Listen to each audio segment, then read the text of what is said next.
Hi, everybody. Cathie Wood here again, ARK Invest. It's been an exciting month, 2 months. Lots going on. Markets more volatile, lots of rotation taking place. So we'd just like to share with you what we're thinking. As you know, our time horizon is a 5-year time horizon, but we do have a point of view about the backdrop, the investment backdrop, and we'd like to share those points of view with you. So we'll start with monetary policy, fiscal policy, the economy, the market, and just a few thoughts about innovation. So first, monetary policy. M2 is up 27%. So we've seen an acceleration. And this week, just listening to Chairman Powell, Chairman of the Fed, it seems like he's very focused on unemployment, the 10 million jobs still lost relative to pre-COVID, as well as homelessness. It seems, and I've never heard a Fed chairman really focused on homelessness, so a social issue. So for me, that's maybe a little off topic. We all care about it, but what we really want him to focus on is inflation and maintaining economic growth. And I would say if the Fed keeps inflation under control, and I'm not sure it's exactly in the Fed's control anymore, but if inflation does stay quiescent, then I think real growth is going to be fairly strong. We did get some inflation indicators this week, actually today. The PPI came out. It was much stronger than expected. It was up 1% month to month. This is not a year over year number, 1%. So annualized, that would be double digit, and that does sound scary. On a year over year basis, I believe we're at 4.2%. So we know that we're in the middle of what's called the base effect. Last year, we had declining prices as we entered the COVID crisis. And the declines lasted for several months. So now, year over year, we're going to be comparing against negative numbers. And so on the CPI, we believe, and we've been saying this for some time, that inflation will probably increase to the 3 to 4% range. It was 1.7% in February. And on the PPI, we'll probably see it accelerate on a year over year basis to the 6 to 8% range. Now, the Fed has said that it's expecting this. It's not going to react to it. And we believe them, especially given Chairman Powell's focus. And I think the markets are taking this quite calmly. Actually, maybe the anticipation of it caused the huge increase in the long-term Treasury yield from 0.9 at the beginning of the year to 1.75. Perhaps, but when I get into the fixed income markets a little later, we think there might have been something else behind that move. So stay tuned. Fiscal policy. We just got the read on outlays for last month, up 63%. Federal outlays up 63% on a year-over-year basis. And the deficit is annualizing at about $4 trillion. So that's quite a significant deficit. And clearly we're going to see a continued increase in the deficit because now President Biden would like a $2 trillion infrastructure bill. So we've just begun. We've never seen spending like this so consistently, from crisis spending to infrastructure spending. And we know we're going to have to pay for this somehow, sometime. I think that the markets are going to enter a very confusing period as we try and sort this all out. One of the responses to the deficit, of course, is talk about taxes. What we're seeing so far is more on the corporate side in terms of proposals that are being taken seriously, at least. The corporate tax rate going from 21% to 28%, it doesn't seem like it will go up that much. The compromise seems like it's going to center on 25% with a disproportionate hit to companies with branches abroad, so foreign taxes. And so the incentive, of course, is to bring more business back home. Uh, on the individual side, we know that the aim there is to focus on the wealthy, over $400,000 in income per year. And we'll see how that plays out. I think what is shocking to many of us is what some states are doing in terms of taxes.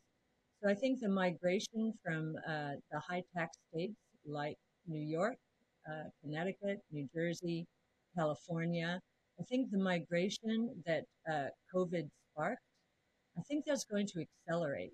And I think there's going to be some real turmoil in the states that are no longer attracting capital or people. So I think New York State this week proposed a 14.8% tax. That would be the highest in the nation and a real turnoff. We've seen the exodus from New York and Connecticut to Florida. We're getting a lot more evidence that this is accelerating. And even ARC itself is thinking about alternatives. I think that's something to watch. On the economy, so February, if you look at the statistics from February, you would have said, "Oh my goodness, we're going back into the soup." And yet, what we've seen in March data, early March data, is we're rebounding nicely from what now appears to have been a weather-related hit, and it was hard, especially given the difficulties in Texas. So we're rebounding. In fact, if you look at the Philly Fed, that's the very first indicator that comes out. It's an indicator of real economic activity, volume growth, and that has not been this strong since 1994. Think about that, 27 years ago. So we're not in uncharted territory, but the rebound that we're seeing here is enormous, and I think it's a reaction to supply chain issues. I think we should start worrying about double ordering, triple ordering, and ultimately an inventory problem. But so far, we're nowhere near that. This kind of environment, though, does elicit that kind of behavior.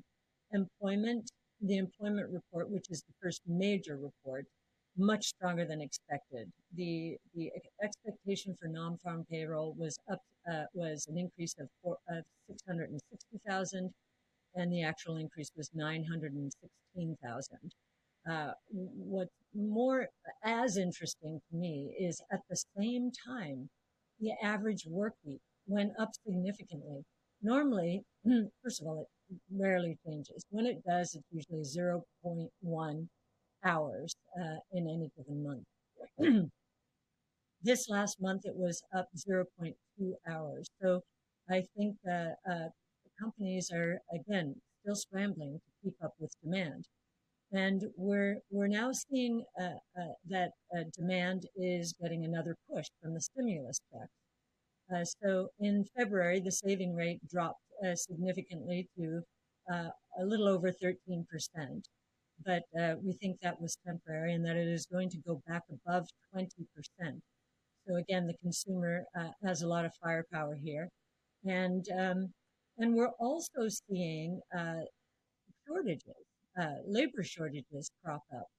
I know that Chairman Powell is worried about employment, and I I do believe there has been a lot of displacement, but something called the JOLT index, it's a job openings index, it is now near a record high. So the record high was in November of 2018, and that was 7.6 million jobs unfilled.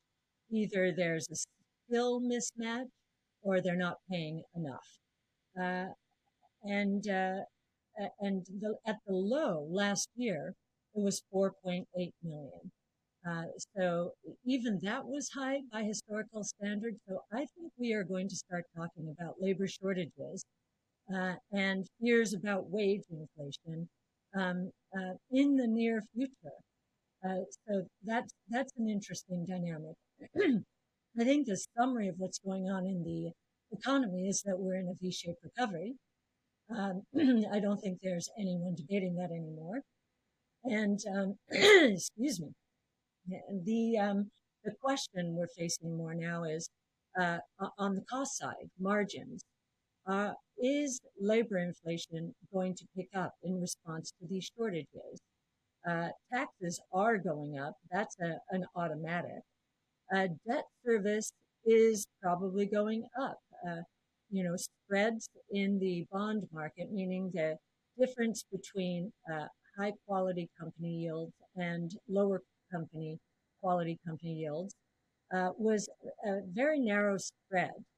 And we believe that is going to change given the confusion and turmoil that I'm going to describe in a minute. And of course, the other cost factor here is materials. Commodity prices have been soaring.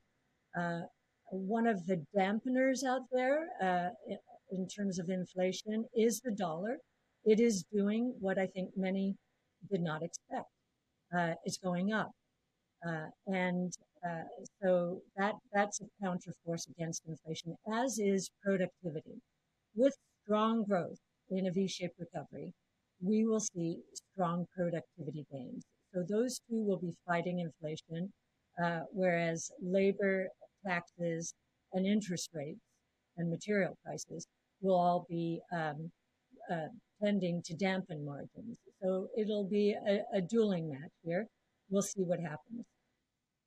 Adding to the confusion, and you've heard me speak of this before, is the deflationary impulse that we see coming out of inflation. That's good deflation, and it's going to stimulate unit growth, which again is reinforcing in terms of productivity growth. There is also bad deflation at work. And we think the bad deflation is going to hit those companies that are in harm's way because of innovation.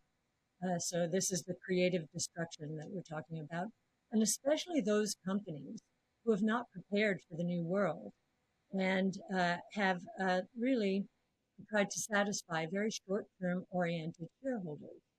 And what that meant is after the tech and telecom bust and the 08-09 meltdown, shareholders became very short-term in their focus. They wanted their profits and they wanted them now. They wanted their dividends and they wanted them now. And so what a lot of companies did to satisfy those shareholders was leverage up, actually take on debt in order to buy back their shares and keep their earnings growth going, earnings per share. They also did that to pay dividends.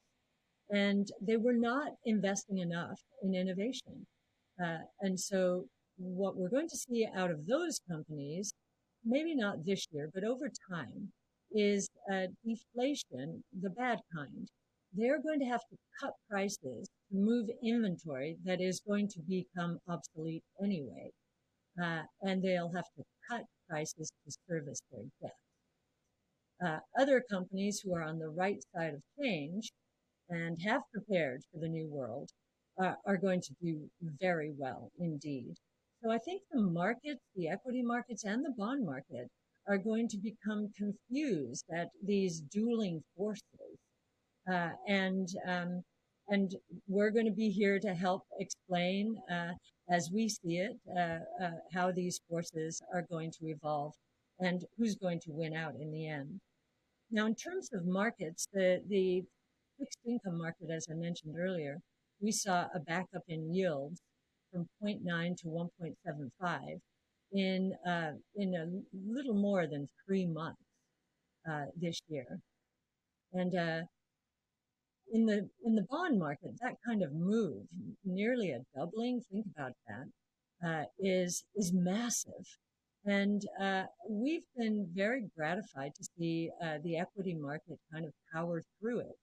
The equity market, I believe, has looked at it as, hey, this is the market working. The economy is very strong on the mend here, and there is a risk of inflation. So, very natural to see this happen. The bond market players I know have been quite shocked at the move. One of the things that surfaced, and I haven't heard anyone speak about this, I've seen very little written about it, um, something called the SLR. It's a capital ratio that financial services institutions have to abide by. Um, the during the coronavirus, uh, the, the the Fed gave banks leeway and said, okay, you can count long-term treasury securities in your capital ratios to help you out here. Well, what I didn't know until a week before that leniency ended was that it was going to end March 30th of this year. And there was a little hullabaloo over it. There were some politicians saying, don't give the banks any more breaks. And so it did end. And lo and behold, interest rates seem to have settled down here a bit. Could it have been that banks were big sellers in the first quarter of treasury bonds and drove the treasury yield up much faster than normally would have been the case? It may have been so because we've come down from that 175, not very much, but a lot of economists were saying, oh, straight on to 3% or straight on to 2.5%. I think a big surprise and a support for the equity market here is it hasn't continued. Um, what we've also seen in terms of excitement is the Archegos, uh, the Archegos drama, for want of a better word, and that was just the case, it seems now, of one entity leveraging up far too much with one bank not knowing how much exposure other banks had to the same firm. And it seems to have been an isolated event.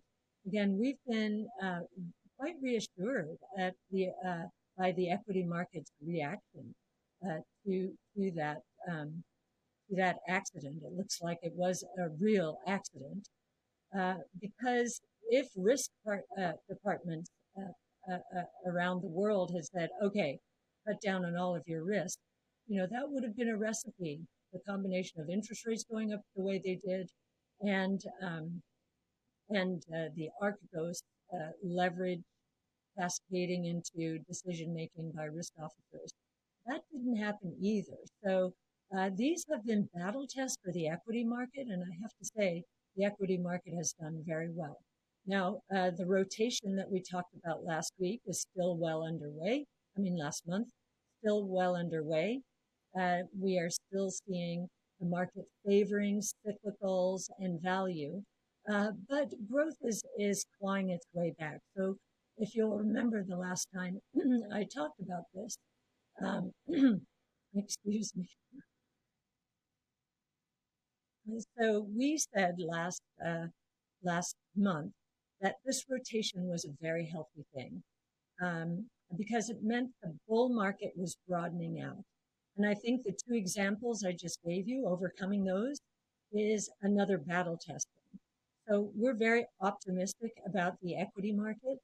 And the way to look at this rotation is the market's broadening out, but it is going to be another launching pad for growth strategies. At some point, the market will recognize we've seen the biggest cyclical burst in earnings, and it will look for growth once again elsewhere. And of course, innovation is a great source of growth. We are also seeing energy, the top performer, up 27%, and financials, the second, 19%. And as I mentioned last month, that's almost reassuring to me and us, because those two sectors we believe are going to be disrupted, if not the most, almost the most relative to other sectors.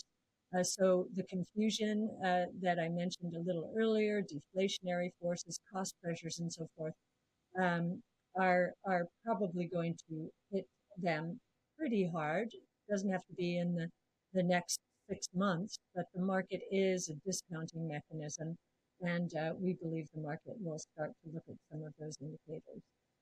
So we are gratified to see growth beginning to engage once again, and we think in a good, strong market that will continue.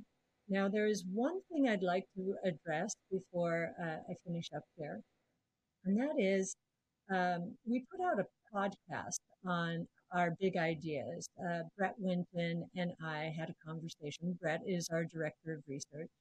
And Big Ideas 2021, if you haven't seen it, please go to our website, arc-invest.com. I think it's the best piece we put out all year in terms of giving investors a very broad view of the opportunities that we see evolving from the exponential growth trajectories that the 14 technologies around which we have based all of our research and which are supporting the 5 major platforms.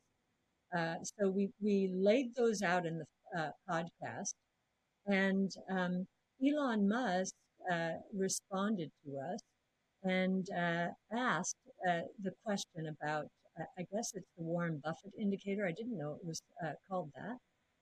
But it is a ratio, the equity market cap in the U.S. To GDP, which is as high as it's been really with the exception of the tech and telecom bubble.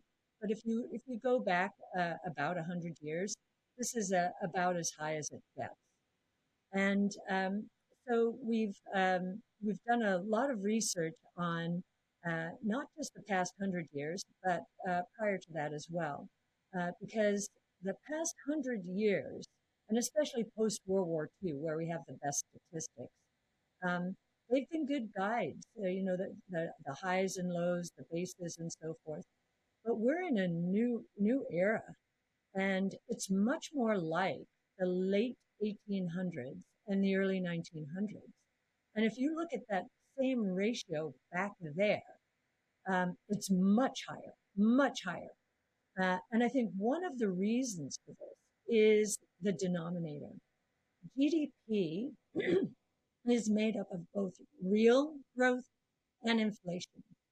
And if we're right, and these 5 major platforms, 14 technologies, are all deflationary in nature, and they're going to become a bigger part of the economy. Think electric vehicles going from 2.2 million sales globally last year to 40 million in 5 years. And we think the growth in the US is going to be as fast as that 82% compounded at an annual rate. If that's right, and these major deflationary forces begin to move the GDP needle, it means the denominator is moving down. All other things equal, to say deflation pulls the denominator down relative to the numerator. And that means the ratio is going up. So I think you do have to go back to the last time we saw major innovation platforms evolve at the same time. There were only 3 back then: telephone, electricity, and automobile. There are 5 now: DNA sequencing, robotics, energy storage, artificial intelligence, blockchain technology. And they are going to deliver profound changes in the global economy, including the U.S., of course. That stat, the one that I think someone published, being at nearly an all-time high. That was, I think that was a post-World War II chart. Anyway, the deflationary forces of five innovation platforms are going to be powerful. And then add on top of that the deflationary forces associated with companies that have not done the right thing over the last 20 years. Uh, those two are going to be tugging at GDP, and I think pushing that ratio higher. And when you think about it, if we're right on this deflation call, then the long-term treasury yield probably is not going to go much above 2.5 or 3% if we're right. And that suggests that the valuation of the market uh, could be somewhere in the 30 to 40 times. It sounds crazy, right? Right now, we're roughly 20 times, a little more than that, maybe, prospectively. But the idea that it could double sounds crazy, and I agree with anyone who thinks that sounds crazy. But there is a possible rationale out there. Are we betting on it? We are not. We have a 5-year time horizon, and when we slap a multiple on the fifth year, we are using really normalized for what we're seeing today. We're assuming that many of these technologies look like they're mature at the end of year 5, when in fact they probably will not be. We're just trying to be conservative. And so, as I mentioned last time around, for those of you who have been concerned about the volatility in the markets, the volatility in our strategies, all that did from our point of view is give us bargain prices so that we started once again to concentrate towards our highest conviction names uh, and um, and got some great opportunities as the rotation into value was taking place. It was taking place out of names like ours, and we will use those opportunities every time because our price targets are not going to change. These long-term price targets are based on well-defined cost curve declines and the price elasticity of demand estimates. If we get a change on either one of those, then of course we'll adjust. But a volatile market is not going to change anything in our 5-year targets. So we're very excited about the equity market and also innovation.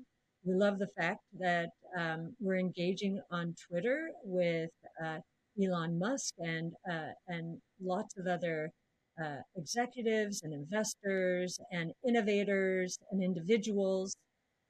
And we love getting those sorts of questions. We need to stay on our toes. That's what we intend to do. And and so with that, I'll wish you a very happy spring weekend.